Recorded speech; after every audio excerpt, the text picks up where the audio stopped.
వాళ్ళు కవర్ డ్రైవులను చూస్తారు, వాళ్ళు సెంచరీలను చూస్తారు, వాళ్ళు ఆవేశాన్ని చూస్తారు. కానీ అభిరుచి వెనక ఉన్న బాధను వాళ్ళు చూడరు.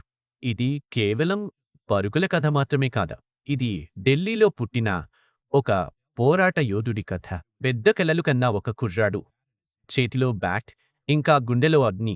కానీ జీవితం విజయాన్ని అంత తేలికగా ఇవ్వదు. కేవలం 18 ఏళ్లకి తన జీవితంలో అతిపెద్ద షాక్ తన తండ్రి కన్నుమూశారు. ఆ రాత్రి అంతా మారిపోయింది.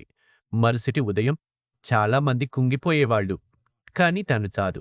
కన్నీళ్లను లోపలే దాచుకుని మైదానంలోకి అడుగుపెట్టి ఆడాడు. రికార్డుల కోసం గాదు, తన తండ్రి కోసం.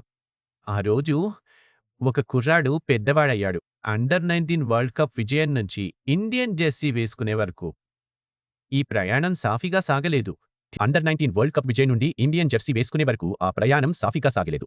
విమర్శలు, వైఫల్యాలు, ఒత్తిడి. జనాలు అతని తీరును అనుమానించారు. కానీ అతను ఆగలేదు. తన ఫిట్నెస్, మైండ్ సెట్ ఆటను మార్చేశాడు. ఆపై ఆధిపత్యం మొదలైంది. పరుగులు, రికార్డులు, సెంచరీలు.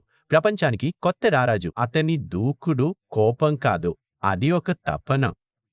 ప్రతి అరుపు, ప్రతి సంబరం, ప్రతి చూపు నేనెప్పటికీ వదులుకోనని చెప్పే అతని విధానం. కానీ రారాజులు కూడా పడిపోతారు. పరుగులు ఆగిపోయాయి.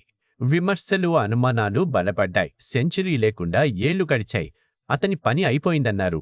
కానీ ఛాంపియన్లు ముగించిపోరు. వారు ఓర్పు, నమ్మకం, మౌనంతో ఎదుగుతారు. ఆయన తిరిగొచ్చాడు. అప్పుడు ప్రపంచం స్తంభించిపోయింది. ఆ సెంచరీ కేవలం ఒక సంఖ్య కాదు, అదొక సమాధానం. ఎందుకంటే లెజెండ్స్ పుట్టరు, వాళ్ళు తయారవుతారు. బాధలో, పోరాటంలో, నిశ్శబ్దంలో.